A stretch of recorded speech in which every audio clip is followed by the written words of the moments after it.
Phyllis Diller made millions laugh with her wild hair and crazy jokes about her lazy husband, Fang.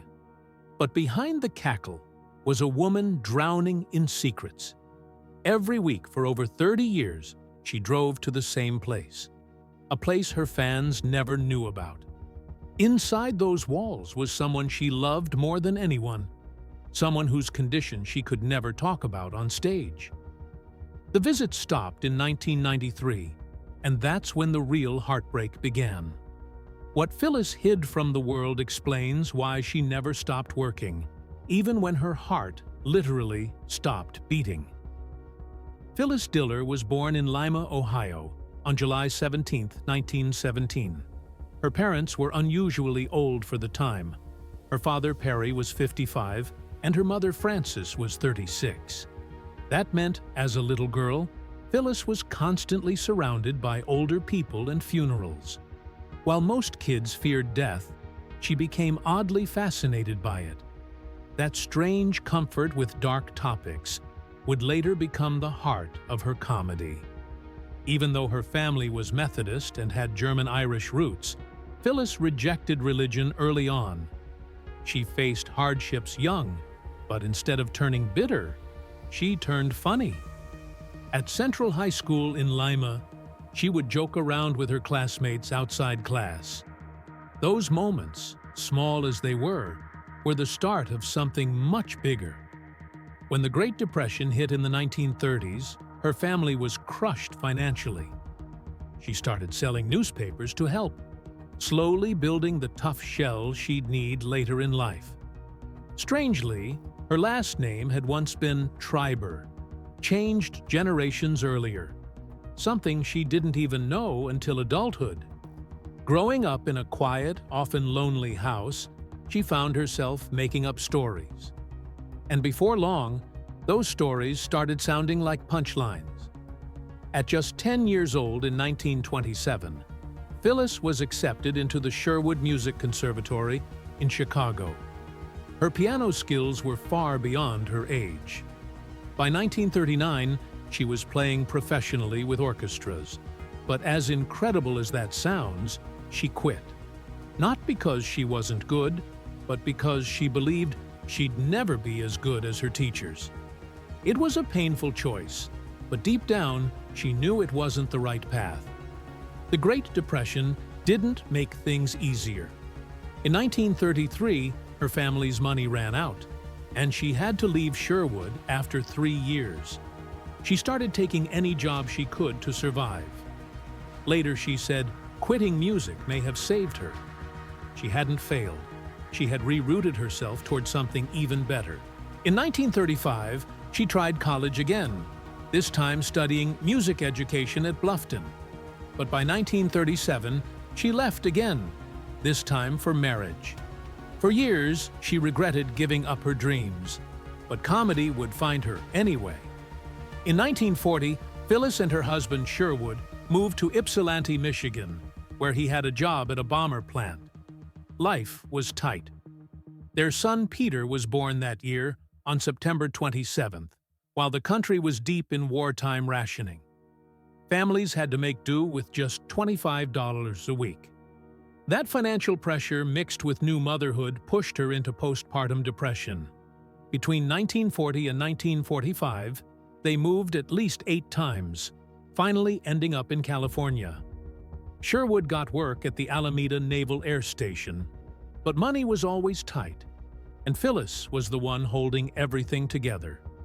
She found comfort in the radio shows she listened to while doing housework.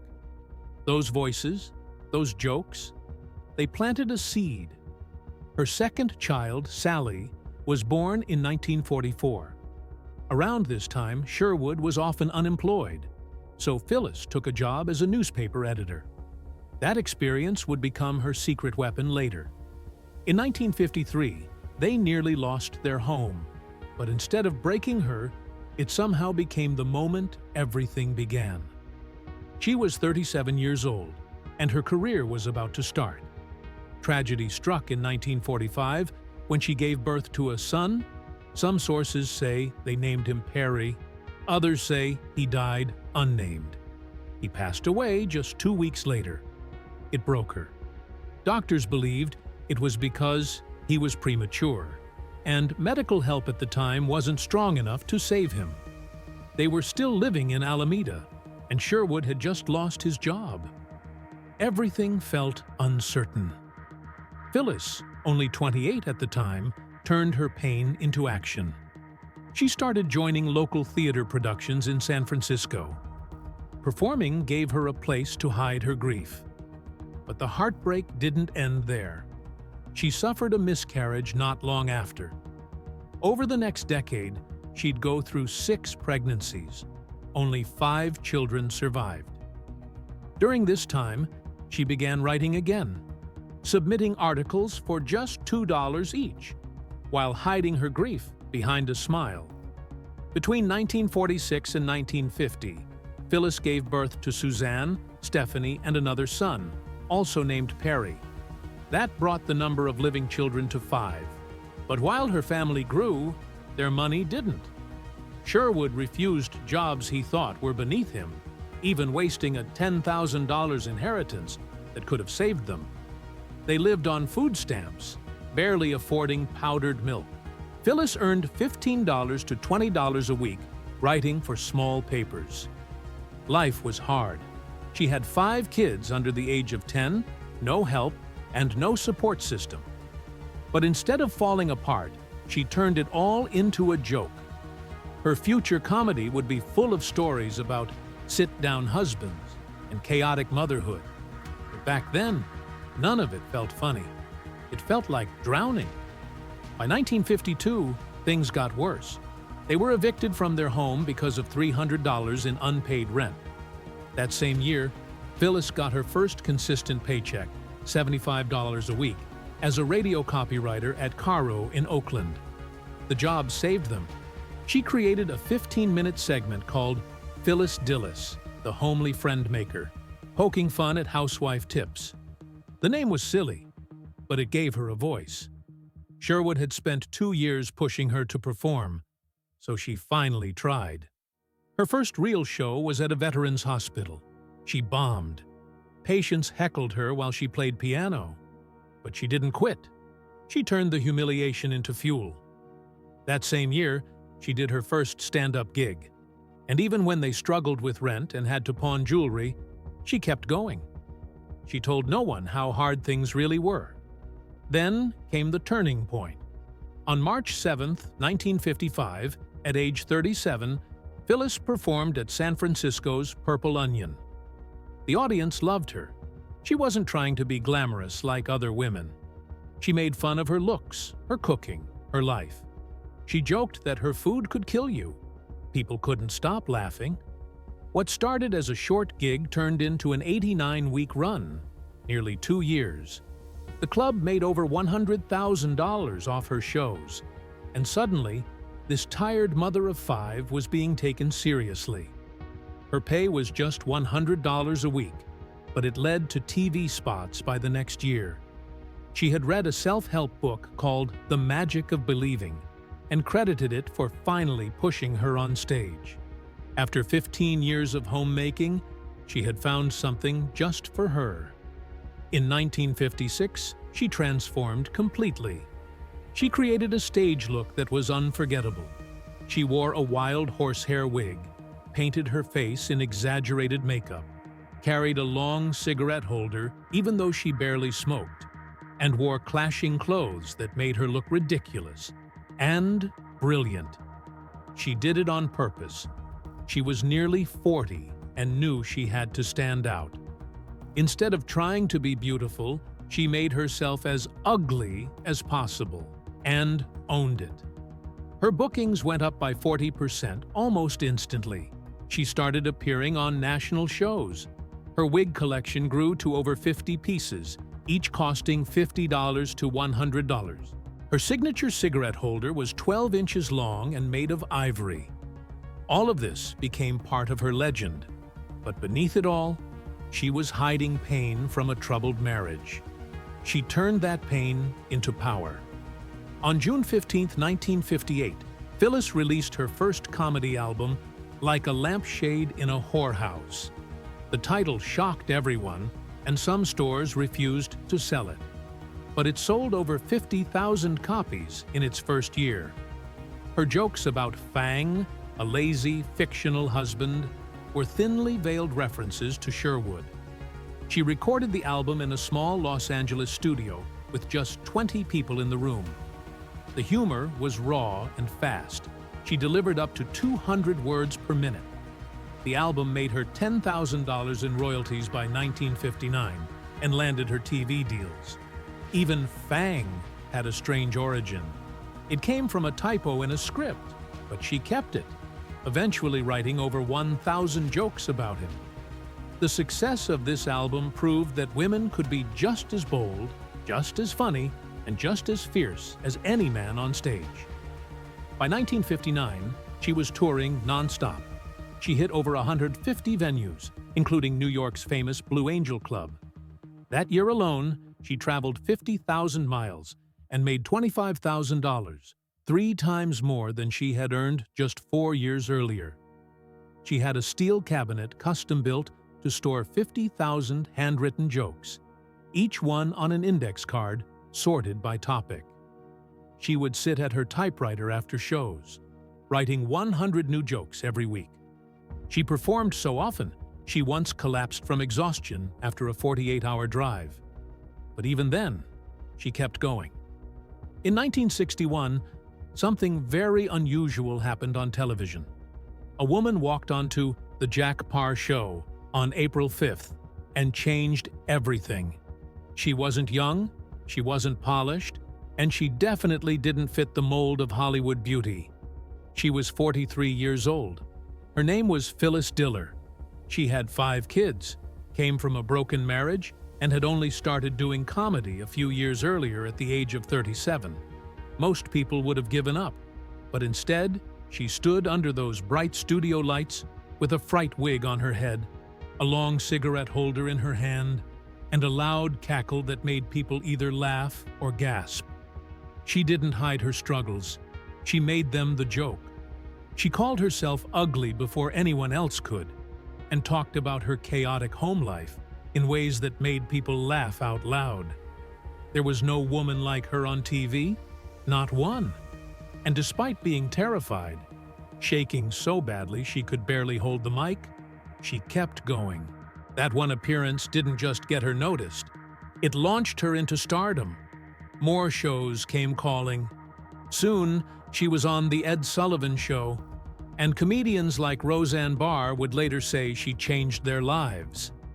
This ugly duckling, as some called her, had suddenly become a star. 5 years later, in 1966, Phyllis took another big risk. She starred in her first sitcom, The Pruitts of Southampton, which aired on ABC. She played a once rich woman who was secretly broke, pretending to still have money so no one would find out. The show was wild. In one episode, she tried cooking a turkey in a washing machine. Paul Lynde and John Astin were just 2 of the strange characters who appeared on the show. The name of the show was even changed halfway through the season, becoming The Phyllis Diller Show in January 1967. It only lasted 30 episodes and ended in April. The ratings were bad. It ranked 77th out of 91 shows. But even though it failed, it earned her a Golden Globe nomination. And it made people realize something else. Phyllis wasn't afraid to fail. Not on TV, not in life. Even TV Guide later listed it as one of the worst shows ever. But instead of burying it, she kept showing up. Even during the Vietnam War, she went on tour with Bob Hope, making soldiers laugh when they needed it most. Around the same time, she found a second home on game shows. In 1967, she became a regular face on the Hollywood Squares. Over the years, she appeared in 28 episodes up to 1980. From her tiny booth in the tic-tac-toe board, she threw out punchlines that became unforgettable. One of her most famous jokes came when she chased a garbage truck and shouted, "Am I too late for the trash?" The driver answered, "No, jump right in." That was her magic. She made people laugh by making fun of herself. People loved it. She wasn't acting like a star, she was being real, and that made her iconic. Behind the scenes, the show felt like a party. She taped 5 shows a day and made real friendships with the other stars. Fans got to see a different side of her too. She didn't sing well. She smoked a lot. She had 6 kids at home and barely got sleep. But she turned all that into comedy. Even Eddie Murphy said her laugh influenced his own. And she wasn't just joking. She was opening doors for women like Ellen DeGeneres long before anyone knew her name. Then, in 1968, she got her own variety show. It was called The Beautiful Phyllis Diller Show and aired on NBC starting September 15th. It only lasted 13 episodes and ended in December. The show mixed music, comedy, and interviews. Bob Hope, Goldie Hawn, and Norm Crosby were among her guests. Even though she couldn't sing, she still sang. That was Phyllis. She didn't care if it was perfect. She just wanted it to be fun. Ratings were bad again, and it got canceled after 3 months. But somehow, even this failure added to her fame. Her bold costumes, huge hair, and wild performances would later influence stars like Lady Gaga. That same year, she toured Vietnam with Bob Hope again. She also voiced the monster's mate in the animated movie Mad Monster Party. She was everywhere, even if the ratings didn't always show it. Her film career during the 1970s wasn't huge, but it had unforgettable moments.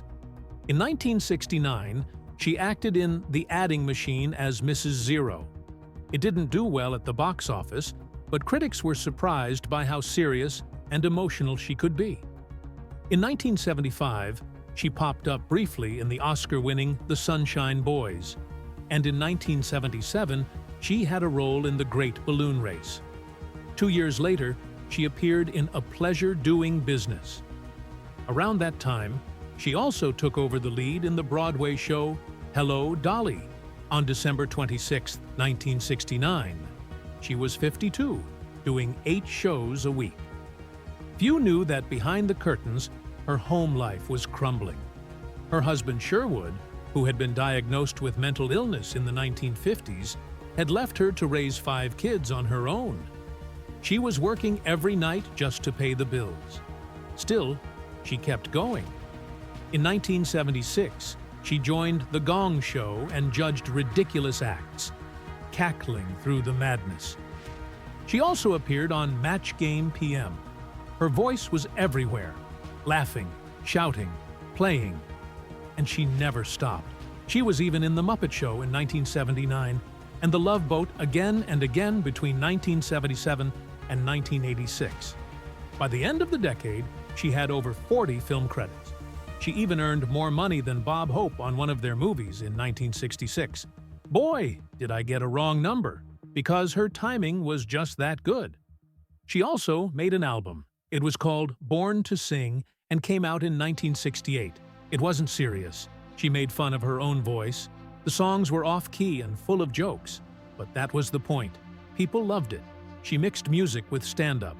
Her track list included songs like Satisfaction and Hello, Young Lovers, all done her way, with humor.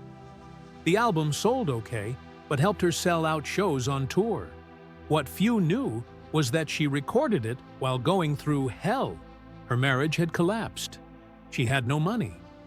One of her daughters, Sally, was later diagnosed with schizophrenia, and Phyllis visited her every week for decades, without telling anyone.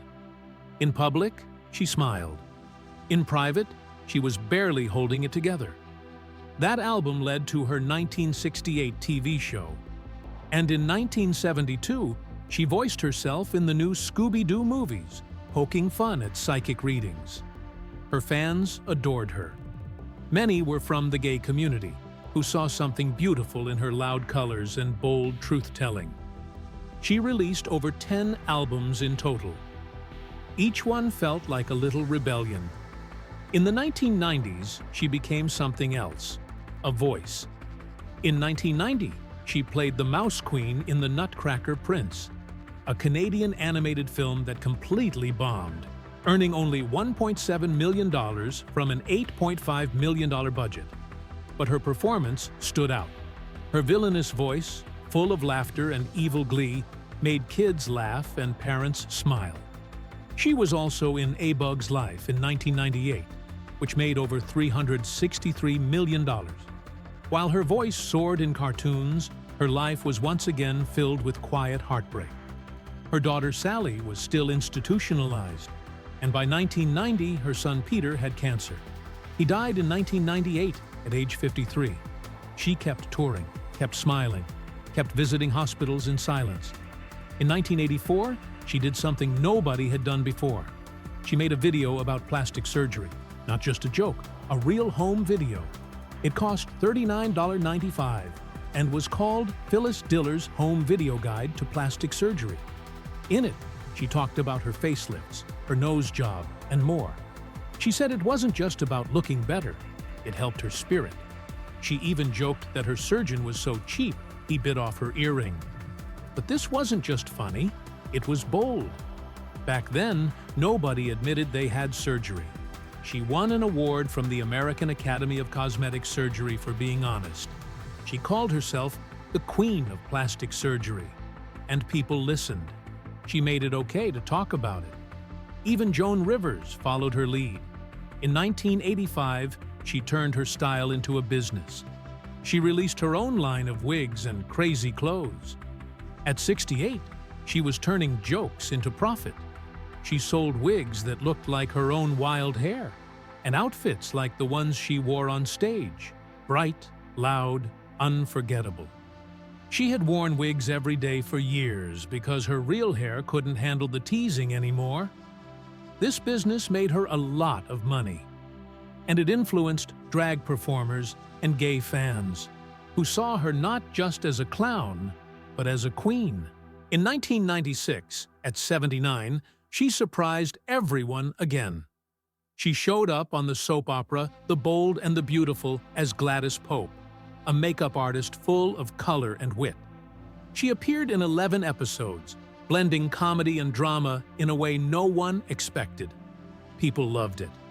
What most didn't know was that her health was declining. Her heart had stopped in 1997, and she needed a pacemaker by 1999. But she didn't stop. She never did. Then came 1998, her final stand-up special. It was called Phyllis Diller, still out for a laugh and aired on NPR. She was 81. Her voice cracked. Her jokes about aging hit deeper than ever. And behind the laugh, there was pain. Her son had just died that same year. But she didn't let anyone see the tears. She just kept making people laugh. The special was directed by Greg Barson and included stories from Roseanne Barr and others. It was a goodbye without saying goodbye. She kept doing cameos until 2007. And even as her body grew tired, her spirit never gave up. Phyllis Diller got married for the first time in 1939. It seemed like a regular love story back then. She and Sherwood Diller eloped in Bluffton, Ohio, on November 4th. She had no idea she'd spend the next 26 years pretending everything was fine when it wasn't. Sherwood struggled with agoraphobia and refused to hold steady jobs. That left Phyllis to carry the entire weight, writing for newspapers, editing, doing whatever she could to survive while raising 5 kids. One more child had already died in infancy. Even during World War II, while Sherwood barely showed up to a bomber plant job, she supported everyone alone. She never let the world see what was really going on. She created a character called Fang to joke about a lazy husband, but the pain was real. Behind the laugh, she was hiding gambling losses, emotional abuse, and quiet poverty. The divorce came on September 3, 1965. And only later did she admit how deeply it had hurt her. Not even a month passed before she married again. On October 7, 1965, she tied the knot with actor Ward Donovan in what felt like a fast escape from the past. But this new chapter turned darker even faster. Within just a few months, it fell apart. He drank too much, disappeared into affairs, and left her feeling isolated again. She filed for divorce after 3 months, though they didn't finalize it until 1975. At first, she kept quiet about his infidelity and the chaos at home.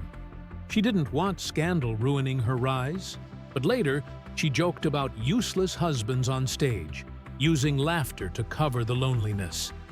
The truth was, it only lasted 22 weeks the first time around. He was gone more than he was there, and the silence that followed was even louder. Years later, something softer entered her life. In 1985, she met Robert Hastings. He wasn't her husband, but he became everything she needed. They lived together in her big Brentwood mansion until he died of cancer on May 23, 1996. She was 78 then and never remarried. In one interview, he called her the love of his life.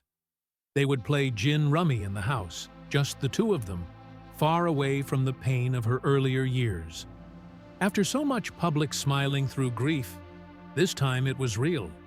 She never wanted to go back to legal ties again. That quiet companionship was enough. But Phyllis's personal struggles didn't end there. Her daughter Sally was born in 1944, but by the 1950s, something was clearly wrong. Schizophrenia took over Sally's life, and Phyllis tried for years to manage it at home. Around 1960, she made the heartbreaking decision to place her in institutional care. Her husband wasn't emotionally stable either, which only added to the strain, but none of this ever made it into her stage routines. She kept up the image of the cheerful housewife. It wasn't until much later that fans discovered what she had been carrying. Sally died in 1993 at just 49. Phyllis had to go on smiling while quietly losing another child.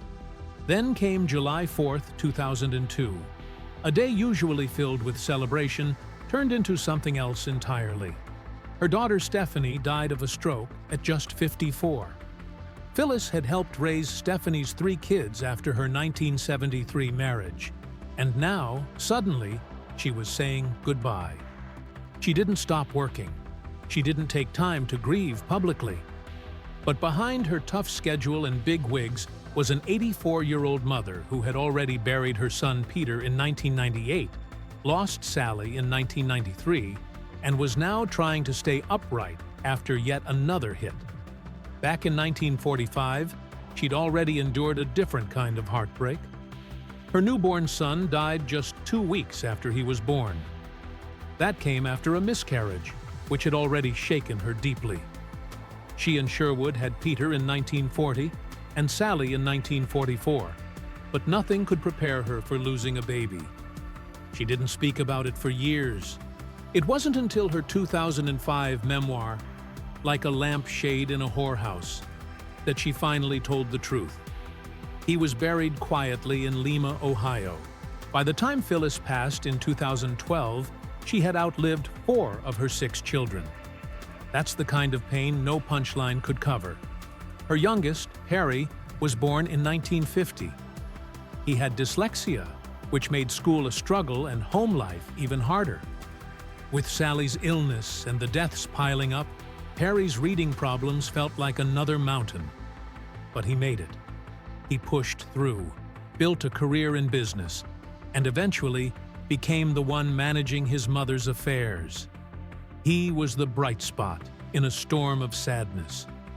Through all of it, Harry stayed by her side and outlived her, proving that not every chapter had to end in sorrow. The 1950s were far from glamorous. She was living in a trailer park with 5 children, barely making rent. Sherwood had failed again, and the family faced eviction more than once. She practiced comedy in laundromats just to stay sane. She was 37 when she finally got a break in 1955, performing at the Purple Onion in San Francisco for 89 straight weeks. It was desperation that brought her to the stage, not dreams. But she kept going, fueled by a self-help book called The Magic of Believing. By the 1970s, she had divorced twice, and was close to bankruptcy. She didn't show it, but court records told the story. While Ward claimed he made just $500 a month, she was earning $100,000 and supporting the entire family. She took on brutal touring schedules, sometimes doing 200 shows a year. Her self-deprecating jokes about Fang made people laugh, but she was fighting financial ruin.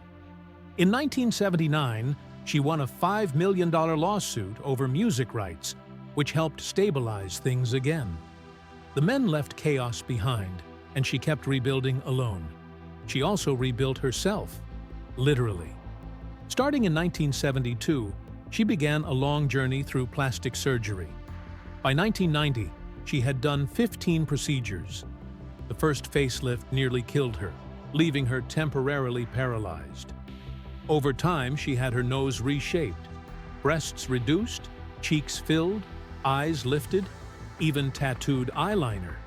She joked that no two body parts were the same age anymore. In a 1993 interview, she turned it into humor. But the truth was, the surgeries weren't just vanity. They were shields. One of them nearly cost her life in 1999, when her heart stopped and a pacemaker was installed. In 1981, at age 64, she became an author. She wrote The Joys of Aging and How to Avoid Them, turning fear of growing old into laughter. It sold well, just like her earlier books. She used her pen the way she used her voice, to transform pain into something that could breathe. At the same time, she was still recovering emotionally from divorce and still trying to stay relevant in a changing world. After she stepped away from the comedy stage in 2002, at age 85, she revealed something new. She was a painter. Her home turned into an art gallery. She held small parties, sold her work, and smiled as guests took pictures beside a spotlight painting in her foyer. Some of her pieces sold for $5,000. A 2013 estate sale even included her grand piano. One painting took her 15 years to complete. She never gave up on creating, even after a 2007 back fracture forced her to cancel a 90th birthday appearance on The Tonight Show. Her final years were full of silent battles. In 1999, she had gone into cardiac arrest. Her heart had completely stopped. Medication reactions left her paralyzed, but she worked her way back through therapy. By 2005, she was still voicing characters on shows like Family Guy, her signature laugh echoing on television.